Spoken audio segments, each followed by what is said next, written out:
Le pouvoir fascine l'humanité depuis des milliers d'années. Certains le recherchent avec ambition, d'autres tentent de le comprendre, mais très peu prennent le temps d'étudier ceux qui l'ont réellement maîtrisé. Dans l'histoire de la pensée, deux figures se dressent comme des opposés presque parfaits. D'un côté, un stratège politique froid et lucide, un homme qui analysait la nature humaine sans illusion. De l'autre, un empereur philosophe, un dirigeant qui cherchait la paix intérieure au milieu du chaos du pouvoir. Le premier s'appelait Niccolò Machiavelli. Le second était Marcus Aurelius. Deux hommes, deux visions du monde. Et une question qui traverse les siècles: si vous voulez comprendre le pouvoir, lequel devriez-vous suivre?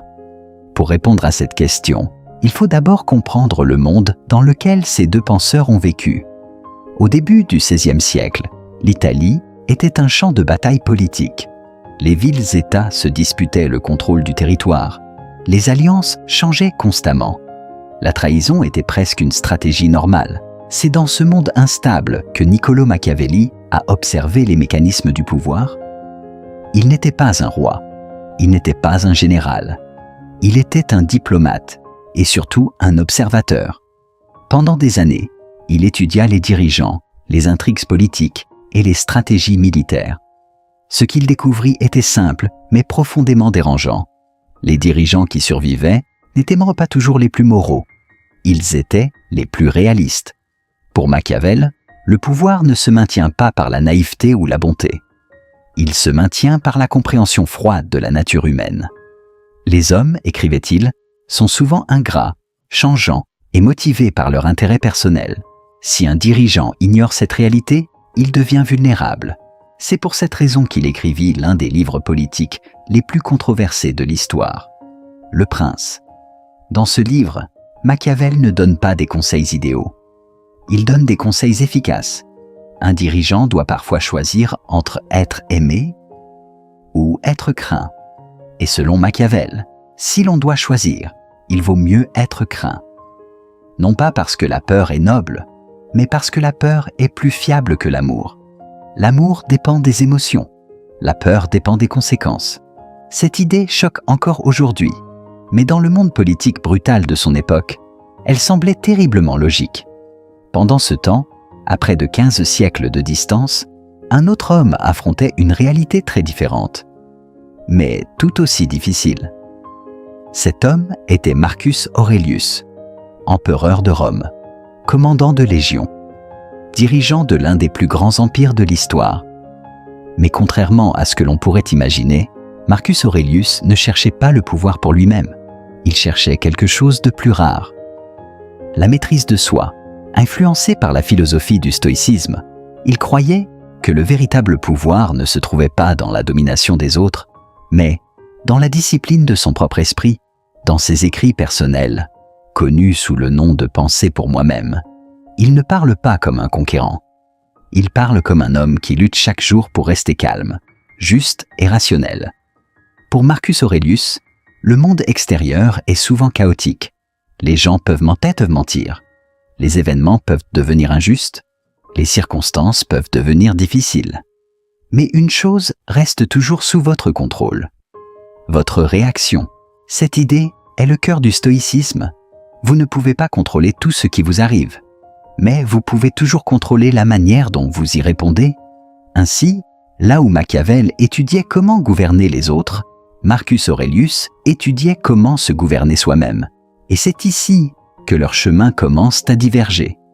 Pour Machiavel, comprendre la nature humaine signifie accepter que le monde est souvent brutal. La stratégie devient donc essentielle. Un dirigeant doit anticiper la trahison. Il doit comprendre les ambitions de ses alliés. Il doit parfois manipuler les perceptions pour protéger son pouvoir. Pour Marcus Aurelius, au contraire, la véritable force ne vient pas de la manipulation, mais de la vertu. Un dirigeant doit être juste. Il doit rester calme face aux provocations. Il doit agir selon la raison, même lorsque les émotions poussent à la colère. Ces deux visions du pouvoir semblent opposées. L'une est pragmatique, l'autre est morale. L'une observe la réalité telle qu'elle est, l'autre tente de vivre selon ce qu'elle devrait être. Et pourtant, malgré leurs différences, ces deux philosophies partagent un point commun étonnant. Elles cherchent toutes les deux à comprendre le comportement humain. Machiavel observe les faiblesses humaines pour éviter d'être trompé. Marcus Aurelius observe les émotions humaines pour éviter d'être contrôlé par elles. Dans les deux cas, le but est le même, la liberté. Pour Machiavel, la liberté politique dépend de la stratégie. Pour Marcus Aurelius, la liberté intérieure dépend de la discipline. Et cette différence soulève une question fascinante pour notre époque. Dans un monde moderne rempli de compétition, d'ambition et d'incertitude, quelle philosophie est la plus utile aujourd'hui? Faut-il adopter le réalisme stratégique de Machiavel ou la sagesse stoïcienne de Marcus Aurelius? La réponse n'est peut-être pas aussi simple qu'un choix entre deux hommes, car lorsque l'on observe attentivement leurs idées, une possibilité inattendue apparaît. Et si le véritable pouvoir ne venait pas de choisir entre Machiavel et le stoïcisme, mais de comprendre comment les deux peuvent se compléter? Nous allons explorer les piliers fondamentaux de leur philosophie et découvrir comment ces deux visions du monde peuvent encore transformer la manière dont vous pensez le pouvoir aujourd'hui. D'un côté, la lucidité stratégique de Niccolò Machiavelli, de l'autre, la discipline intérieure de Marcus Aurelius. Mais pour vraiment comprendre lequel de ces chemins peut vous être utile aujourd'hui, il faut examiner les piliers fondamentaux de leur philosophie. Commençons par Machiavel. Pour Machiavel, le pouvoir n'est pas une question de moralité abstraite, c'est une question de réalité. Il observait les dirigeants de son époque et remarquait une chose troublante. Les leaders qui tentaient d'être parfaitement vertueux perdaient souvent leur pouvoir, non pas parce qu'ils étaient mauvais, mais parce qu'ils ignoraient la nature humaine. Selon Machiavel, les hommes ne sont pas guidés uniquement par la vertu. Ils sont guidés par l'intérêt, l'ambition et parfois la peur. Un dirigeant qui refuse de reconnaître cette réalité devient naïf. Et dans un environnement compétitif, la naïveté est dangereuse. C'est pourquoi Machiavel insistait sur un principe central. La perception du pouvoir est souvent plus importante que le pouvoir lui-même. Un dirigeant doit savoir paraître juste, courageux et honorable, mais il doit aussi être capable d'agir différemment lorsque la situation l'exige. Cette flexibilité stratégique est ce qui distingue, selon Machiavel, un leader efficace d'un leader idéaliste. Il utilisait souvent une métaphore célèbre. Un dirigeant doit apprendre à être à la fois un lion et un renard. Le lion symbolise la force. Le renard symbolise l'intelligence et la ruse. La force seule ne suffit pas, car les pièges existent. La ruse seule ne suffit pas non plus, car certains conflits exigent de la puissance. Un leader doit donc maîtriser les deux. Mais Machiavel ajoute une observation encore plus froide. Les gens jugent principalement par ce qu'ils voient. Ils n'analysent pas toujours les intentions profondes. Ainsi, un dirigeant efficace doit comprendre le rôle de l'image et de la réputation. La politique, selon lui, est autant une question de perception que de réalité. Maintenant, regardons l'approche de Marcus Aurelius. L'empereur romain voyait le monde à travers une perspective très différente. Pour lui, la véritable bataille ne se déroulait pas seulement dans les palais ou sur les champs de bataille. Elle se déroulait à l'intérieur de l'esprit. Marcus Aurelius croyait profondément au principe du stoïcisme. Cette philosophie enseigne que la souffrance humaine provient souvent d'une confusion simple. Nous essayons de contrôler des choses qui ne dépendent pas de nous. La météo, l'opinion des autres, les événements imprévus, pour les stoïciens, cette lutte est inutile. La seule chose que nous contrôlons réellement est notre jugement, notre réaction, notre attitude face aux événements. C'est pourquoi Marcus Aurelius répétait souvent une idée simple mais puissante. Vous avez le pouvoir sur votre esprit, pas sur les événements extérieurs. Réaliser cela crée une forme de liberté intérieure. Lorsque vous cessez d'essayer de contrôler le monde entier, vous concentrez votre énergie sur ce qui dépend vraiment de vous, vos actions, votre discipline, votre caractère. C'est ici que la vision stoïcienne devient extrêmement pratique. Face à l'insulte, un stoïcien ne réagit pas immédiatement. Il observe, il analyse, il choisit sa réponse. Face à l'échec, il ne se considère pas comme détruit. Il voit une opportunité d'apprentissage. Face au chaos du monde, il cherche la stabilité intérieure. Dans un sens, Marcus Aurelius propose une forme de pouvoir très différente de celle de Machiavel. Machiavel enseigne comment naviguer dans un monde rempli de rivalités.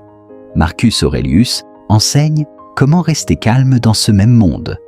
L'un se concentre sur la stratégie extérieure, l'autre sur la maîtrise intérieure. Mais c'est ici que la comparaison devient vraiment intéressante, car dans la vie moderne, nous faisons face à ces deux défis en même temps. Dans notre travail, dans nos relations, dans nos ambitions, nous devons comprendre les dynamiques sociales, les motivations des autres, les stratégies qui permettent d'avancer. Dans ce domaine, la lucidité de Machiavel reste étonnamment pertinente.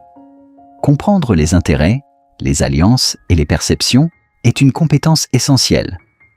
Mais en même temps, la vie moderne apporte une autre pression, le stress, l'incertitude, les critiques, la compétition permanente. Sans une forme de stabilité intérieure, ces pressions peuvent facilement nous submerger. C'est là que la sagesse stoïcienne devient essentielle. Elle nous rappelle que notre paix mentale ne doit pas dépendre des événements extérieurs. Ainsi, au lieu de choisir entre Machiavel et Marcus Aurelius, une approche plus puissante apparaît. Utilisez les deux, la stratégie de Machiavel pour comprendre le monde extérieur et la discipline de Marcus Aurelius pour maîtriser le monde intérieur. Imaginez une personne qui possède ces deux qualités. Elle comprend les dynamiques sociales, elle voit les jeux de pouvoir, elle sait anticiper les intentions des autres, mais en même temps, elle reste calme. Elle ne se laisse pas dominer par la colère, elle ne panique pas sous pression, elle agit avec lucidité. Une telle combinaison crée une forme de leadership extrêmement rare. Un leadership capable de naviguer dans la réalité, sans perdre son intégrité intérieure. Et peut-être que c'est là la véritable leçon de cette comparaison. Le monde n'est ni entièrement machiavélien, ni entièrement stoïcien. Il contient les deux. Il contient la compétition et la réflexion, la stratégie et la sagesse, la lutte et la discipline. Ceux qui comprennent seulement Machiavel risquent de devenir cyniques. Ceux qui comprennent seulement le stoïcisme risquent parfois de devenir trop passifs face aux réalités du pouvoir. Mais ceux qui comprennent les deux possèdent un avantage unique. Ils voient le monde tel qu'il est, tout en restant maîtres d'eux-mêmes. Et dans un monde moderne rempli de bruit, d'opinions et de conflits invisibles, cette combinaison pourrait bien être la forme de pouvoir la plus précieuse qui existe. Ainsi, entre le réalisme stratégique de Niccolò Machiavelli et la sagesse intérieure de Marcus Aurelius, le véritable pouvoir pourrait naître de l'équilibre. Comprendre le monde avec lucidité, tout en gardant la maîtrise de soi, car diriger les autres commence toujours par se diriger soi-même.